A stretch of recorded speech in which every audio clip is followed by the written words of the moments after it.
if we will just take the time to sit and to listen and to initiate that conversation and ask why, I think we find that we have things in common, that we have more commonalities than differences in our lives, whether it be someone from another country, someone from a different background, someone of a different age. I think if we write or if we ask the correct questions and listen to each other's stories, we can find that common bond. Hi, I'm Norah Jones. Welcome to It's About Language.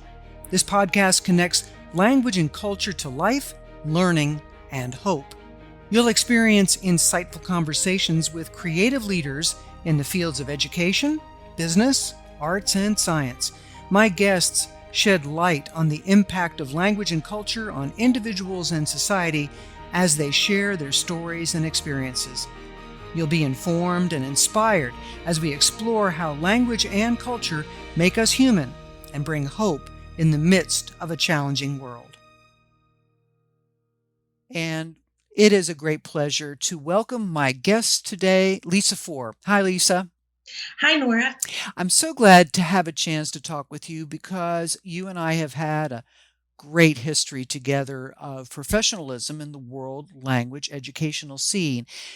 Tell the listeners, your bio is in my website as well, of course, but tell our listeners some about where you work and how you ended up there, how you began there. Well, I'm in my 28th year teaching Spanish in Washington County, Virginia. It was not initially my plan to major in a foreign language and a world language. I wanted to be a history and civics teacher.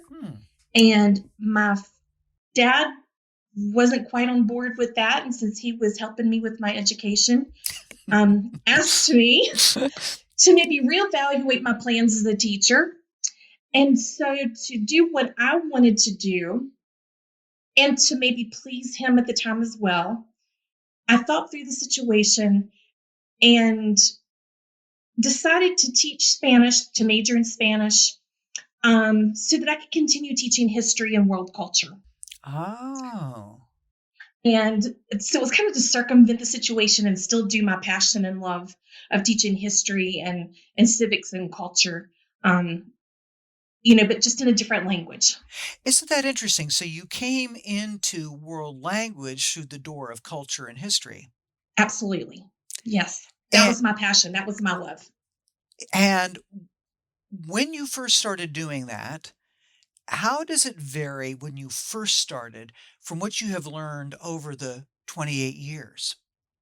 I think initially the approach was to teach some language and to teach about history and culture.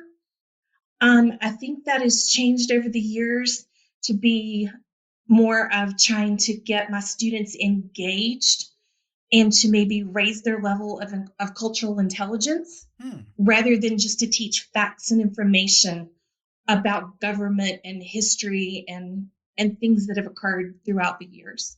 Tell me about cultural intelligence in the world language classroom as you just expressed it. Well, I really feel like that we as world language educators have the responsibility and this opportunity that maybe other subject areas don't have. And that's to help students realize that they need the skill to relate to other cultures and diverse situations so that they can have an empathy and understanding of other people. Okay. And what are some of the ways that you help the students to begin that journey and to be effective at it? I think one is to encourage them to start developing their own opinions, to not criticize their opinions, to let them know it's okay to have certain opinions. It's very important to me that they realize why they've developed those ideas and those opinions over the years, and then through readings, through movies, through news articles, through conversation and questions. Have them question why they believe what they believe. Have them question themselves about how they came to that opinion. And it may or may not change while they're with me, but at least they're thinking and trying to develop their thoughts for themselves. Now, Lisa, this happens within a classroom, and I'm actually going to go in two directions. I'm going to go, so I'll warn you, I'm going in the direction of it's happening in a classroom, which by definition has quite a few young people in it. And it's happening in a classroom which is dedicated to the learning of a new language. Help me to understand how it is that you help the student to discover this and do it with many students present and do it while growing the language. I think sometimes it's okay to begin in your own language so that one can express themselves. Okay. I ask them to journal, especially with scary topics such as immigration or religions and those types of things. But I also may give them a topic and give them what their belief set is, just so that they can debate it and not necessarily have to show their true feelings or their true opinions, Mm-hmm. just to come up with arguments that maybe someone might have in support of what they've been given, of the idea that's on their card. Lisa, this is a strong beginning that you have had in this conversation, having to do with opinions and emotions and belief systems. Why is this important to you? Where is this coming from in your history? Well, I think some of it stems from the fact that I went to a school from kindergarten until the end of my sophomore year that I saw no cultural diversity. There Mm, were no people of color. We all looked alike.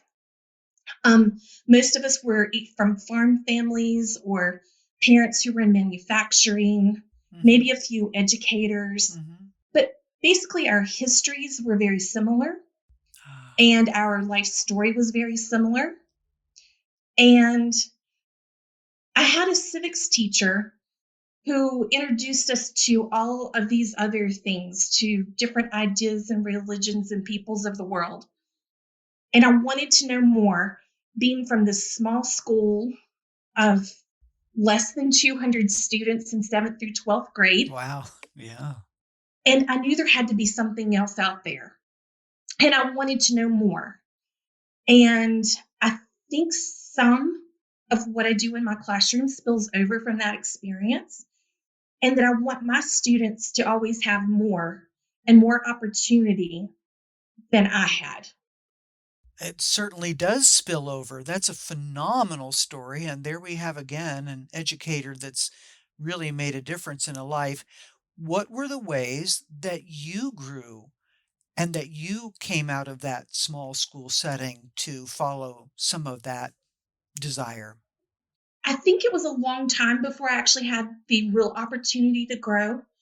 Um, I had never really traveled out of the 5 state area: Virginia, Tennessee, North Carolina, Kentucky, West Virginia, until I was 28 years old. Mm, I'd never been on a plane. Um, I'd never dreamed of traveling anywhere. I'd read books and watched movies. And I was suddenly given the opportunity to travel to Germany through the Rotary Group Study Exchange. okay. And it was such an eye opening experience. Tell us about some of the aspects of what was so eye and apparently heart opening for you. Definitely heart opening. Um, I was very naive. I was very innocent, especially within my experiences. And we were told as a team that everyone that we would come into contact with in Germany would speak English and that we didn't have to worry about knowing German.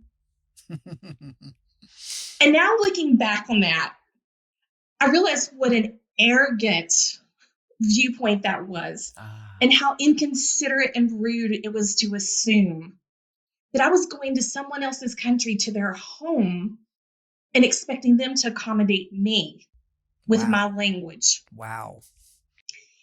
And of course, when I got there, that was not the experience. And fortunately for me, the first host family that I lived with, they had lived in the States, and they knew this was not going to be the experience with all the families. So my presentation, they helped me to translate to German so that I could pass it out in meetings. And they taught me a few basic phrases just to help me out. And obviously, realizing how naive I was to believe this at this point, I also started studying the dictionary maybe 5 months later than I should have, to learn some basic words and phrases so that I could correspond and communicate with people. Ah. Wow.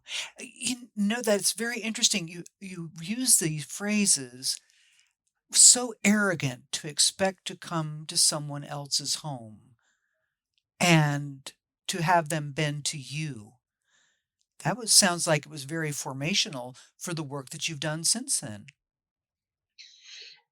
Absolutely. I think, as many Americans unfortunately do, just because of our situation, in that we don't have a lot of countries that surround us that speak multiple languages. And we can travel for hours in any one direction, and everyone can communicate with each other easily. We just don't have or see the need, Mm. maybe, to understand another language. I think we do have the need to understand other cultures, and we don't recognize that.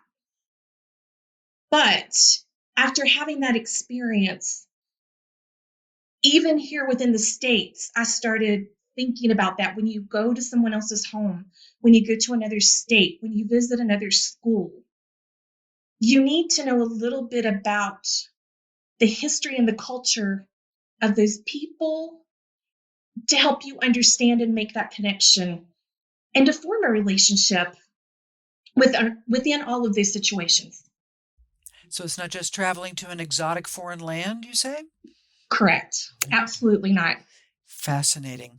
Now, Lisa, coming back to your origins, so many of the folks that are in these podcasts or are engaged in world language education in particular have had backgrounds where they have come from larger areas. Their exposure was to multiple cultures, probably, or they had some opportunities. So, from the point of view of your origin, it relates a lot to the kinds of students that, for example, I taught who felt that they were never going to go anywhere, use language in any way, see the world in any way.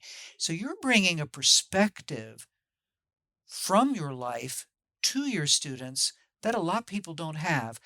Tell us a little bit more about how you have found your niche from your background and what you've been able to do for your students that others might not have been able to do.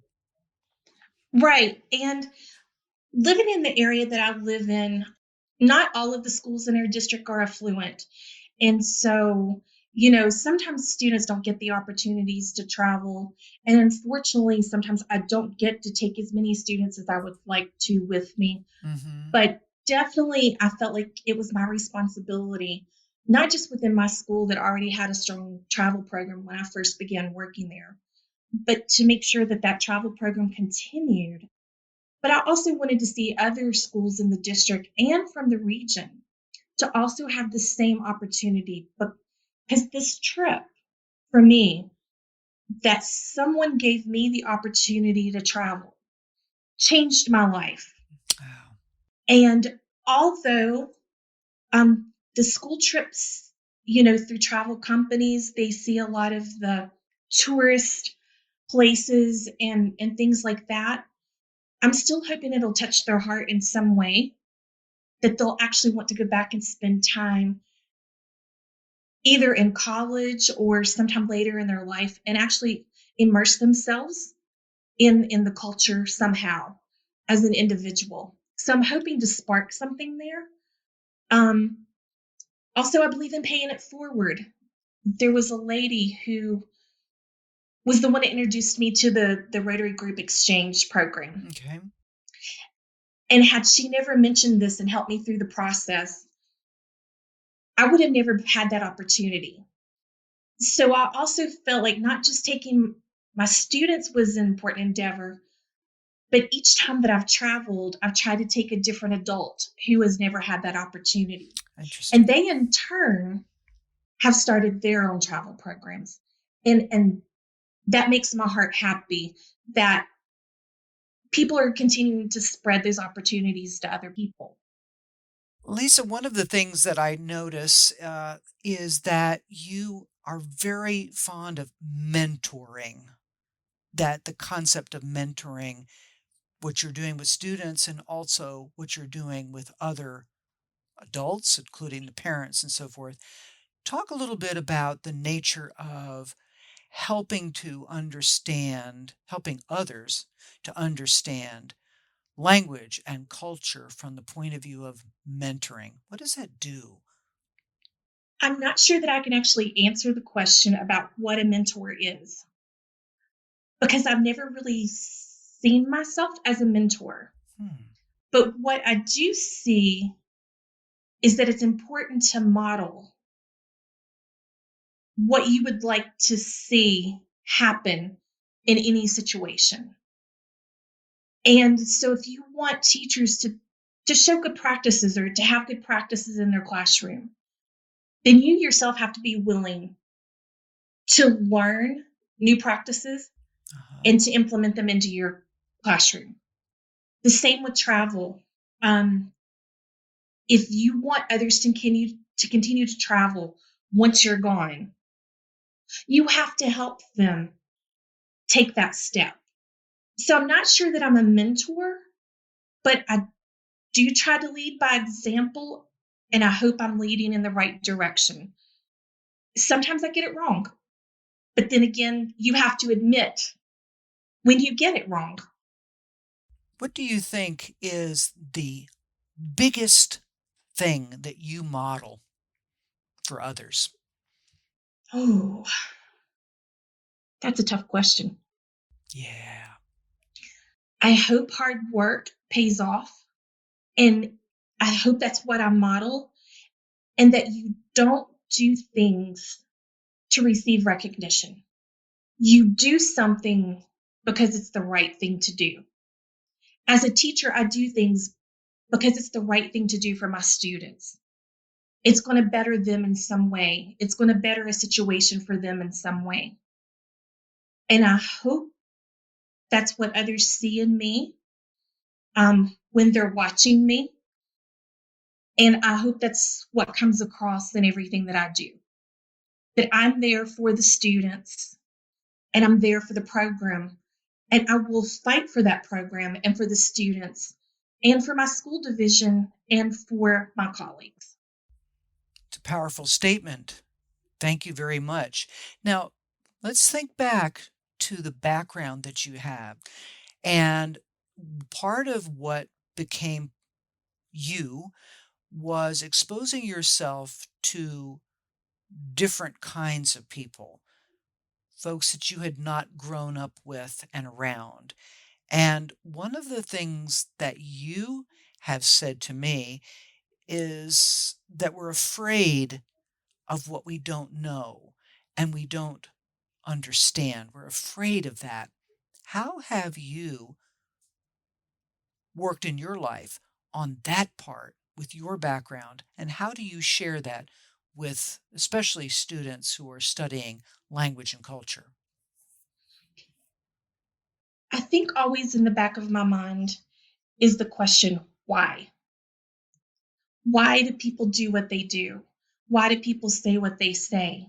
Why do they behave the way that they do? And I think the underlying thing is that we all have a story. Hmm. We all have a story to tell, and we all have a story that we want somebody else to hear. And although we're afraid of the unknown, if we will just take the time to sit and to listen and to initiate that conversation and ask why.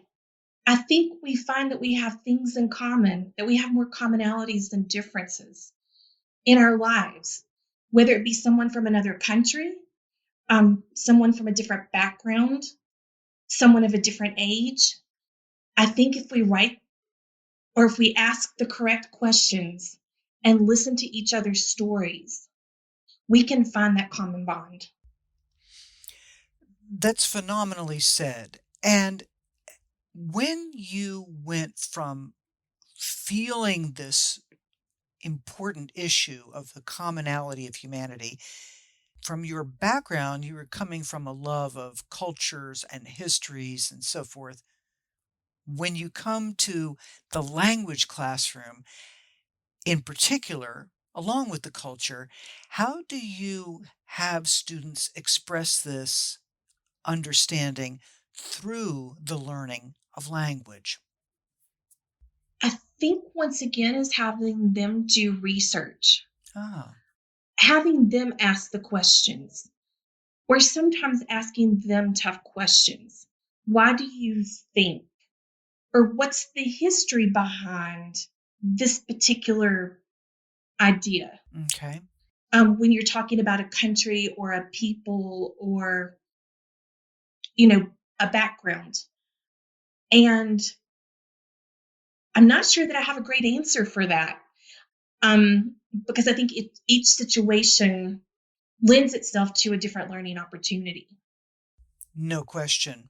When you are out and about, you are active in many, many associations in a leadership position, supervisory, the World Language Organization of Virginia, department chair, and so forth. How do you provide the approach that you're talking about, the invitation? What what are some of the aspects that you share in those leadership positions with other teachers that you come across so that they can begin to open up their programs and their approaches? I'm going to use the vow situation as an example. I didn't seek to be a member of VALS initially. Kind of like my Spanish teaching career. That was not what I set out to do. But our assistant superintendent was looking for someone to attend. And I said, I will go if you need somebody to attend. Now, this is the Virginia uh, World Language Supervisors, correct? Yes. And becoming a member of VALS was probably one of the best career choices I could have ever made, in that I have met folks of like mind who could mentor me, but also who could provide information that we in Region 7 and in Washington County didn't have access to because we don't have supervisors Ah, in our region. uh-huh. So that allowed us to have contact people from all over the state who could answer questions for us. So then I could share that information, which then people become more involved, I believe, when they have information at hand that they didn't know existed. So they've got a lot of information, then they're able to apply it by thinking and working together. Yes, thinking and working together and knowing that if they don't have the answer to how to do something or about where to find information or about professional development opportunities in world languages, that we now have contacts all over the state that we can reach out to who are more than willing to assist us and help us find the information that we're searching for. Very powerful. When you take a look, Lisa, at again the background that you've come from, the history of your family and of your own growth and learning in this, what message do you especially have for those that say, be it students or sometimes educators, I can't do that. I don't have the background, the talent, the opportunity, the smarts, even sometimes, as I've heard my students say. How do we overcome that? I think in life it's very easy to allow ourselves to feel inferior. I know coming from the region that I've grown up in, that could have been very easy for myself. And at times I have felt inferior, as I'm sure other folks have and have those insecurities. But I've also been given many opportunities in life. And I think what I've learned, and I hope others will come to understand and realize, is that when an opportunity arrives, to accept it and accept it in that moment. It may not feel like it's the best time in your life. You may feel that you're inadequately equipped to handle the opportunity or what comes with in the situation in that opportunity. Um, you may feel that there are other people who are better candidates and who are more intelligent or have more skill than you have. And of course, going back to the being afraid of the unknown, we may be afraid to take that opportunity, but call it fate or karma or whatever you want to call it in your life. That opportunity has arrived for you. It's been given to you, and you need to accept it because those opportunities can bring good things to your life as well as other people around you. Do you think that in the study of language and culture, there are opportunities available for young people and for adults that might not be found in other directions? Absolutely. We have the opportunity to develop a skill set that many aren't willing to try, that aren't willing to learn another language. But as we all know, the World Language Classroom isn't just about learning language. It's learning culture and how to communicate. And I think we as world language teachers help students to develop those skills. Hmm. And going back to the cultural intelligence, hopefully help them find that cultural intelligence so that they can learn to relate to other people, whether it be in the workforce, whether it be in another country, and to learn how to offer empathy and understanding to other people in the world. Have you ever experienced a transformational moment in a student's life? Any story that you might be able to tell that's an example of watching a young person grow from this approach that you've just explained, bringing the world more to their attention? I remember a particular student who maybe didn't have the skill set in the classroom, or at least had not reached that skill set yet while he was in Spanish in high school. And several years, 5 or 10 years after he graduated from high school, I got an email, as did his other Spanish teacher. There were three of us at the time, and two of us had taught him, thanking us for the skills that he had developed in our class. He had gone into the Navy, and the little bit of foundation that he had, plus learning about other countries and cultures, had helped him succeed in the Navy. Wow. And it's those types of stories. Kids emailing later who have decided to study abroad, who have decided to live abroad, who finally found themselves while they're living abroad, are the ones that touch your heart the most. I can well imagine so. Why do you think that they indeed found themselves while living, working, or traveling abroad? I think, again, living in a small community with a lack of diversity, I think some people, especially young people, are craving the opportunity to see various sides of themselves. And when you live in a small community with a lack of diversity, I'm not sure that they get to develop that within themselves until they get to experience more in life and more viewpoints in life.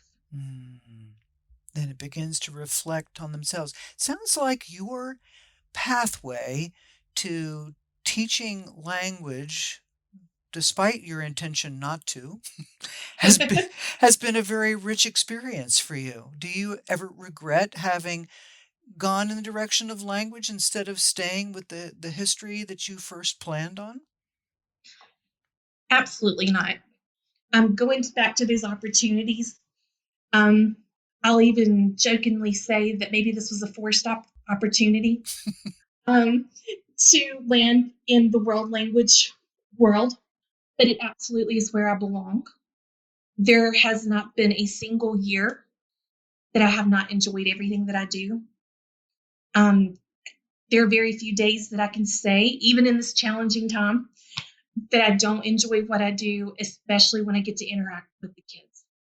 Powerful. And that means, of course, that they also are benefiting from that commitment and that understanding as a model from you. And I thank you for it, Lisa. I'm going to actually invite you now to turn visually as it towards the folks that are listening to this podcast. What would you like to say here as we wrap up as the invitation, exhortation, the last very important thing that you want to make sure that they know, that you're burning to tell them before we end today? I think one thing is I want everyone to remember that everyone has something of value to contribute to life, to a conversation, to a situation. Back to, I think that everyone has a story. Take time to listen to their story. A lot of times it helps us understand and have more empathy with why they're responding to a situation in the way that they are. And also, I feel like I'm going to use a quote by Robert Smith that he made during a commencement speech to the Morehouse graduating class of 2019. And in that speech, he said, treat all people with dignity, even if you can't see how they're going to help you. That's powerful, Lisa. That dignity, that appreciation, and that growth comes out in everything that you say, and certainly all the things that you've been doing for students and for your many appreciative colleagues. Thank you so much for joining the podcast today. Thank you so much. This has been wonderful, and I wish you the very best, especially in these challenging times. Thank you, and thank you for being such a great mentor over the years. Thank you, Lisa. Take care. Thank you so much for listening to this episode. If you enjoyed it, please share it with your friends, family, and colleagues. Let's continue the conversation. Be sure to check out my website, fluencyonline.com, to learn more about our guests and to check out the resources and information they've shared with us there. I have other ideas, resources, and opportunities there for you too. Again, thanks so much for listening, and until next time,